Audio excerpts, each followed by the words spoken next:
Today we are reading Blood on the River, chapter 7, on page 47. Such factions here we had as commonly attend such voyages, that a pair of gallows was made. But Captain Smith, for whom they were intended, could not be persuaded to use them. Captain Smith, The True Travels, Adventures, and Observations of Captain John Smith. The next morning draws clear and warm. Captain Smith is back in chains, and the gallows sits ready. Reverend Hunt calls us together for Sunday service. We meet, gathered around the tree where Captain Smith is chained, so that he can join us. Reverend Hunt's sermon goes on for hours. I think maybe he will not stop until every single one of us has promised never to sin again. He says to tell a lie is a sin, and that any man who lies for his own gain and does not repent will spend eternity in the agony of hell's flames.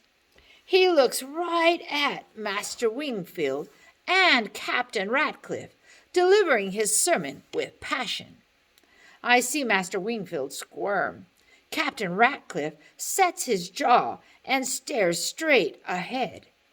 Captain Newport looks at the two of them and shakes his head. I send up a prayer that Reverend Hunt's sermon will save Captain Smith from his hanging. After services, I bring Captain Smith some food. I wonder if it will be his last meal.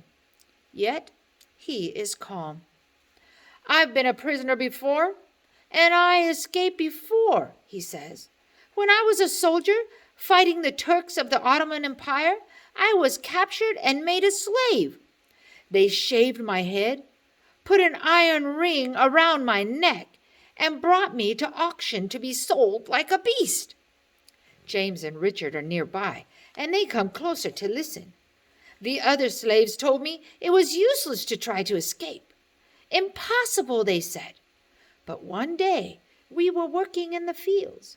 I was threshing wheat with a threshing bat. My master rode up on horseback with his whip. He cracked the whip, brought it down on my naked back, lashed my skin open. I was enraged. I took my threshing bat in both hands and swung. He swings his arms as if knocking the cruel master from his horse once again. Down he came, and before he could get his footing, I cracked the bat over his head. Then I beat him with the stub until there was no life left in him. No wonder Captain Smith is unafraid of these pale, weak gentlemen and their threats. If he wants to, he will kill them with his bare hands. Then I shucked off my slave rags, put on my master's clothes, and rode off on his horse to my freedom. Captain Smith finishes his story. The three of us boys are silent. I admire his courage, and I admire the way he talks back to the gentlemen, as if they had no right to lord it over him. I've never known another commoner who had the nerve to do that. Reverend Hunt comes marching up, a ring of keys dangling. He takes the keys to the clamps on Captain Smith's ankles. I've convinced them that without you as translator, we will all perish in Virginia, he says as the clamps open and fall away. Thank you, Reverend, Captain Smith says, rubbing his ankles.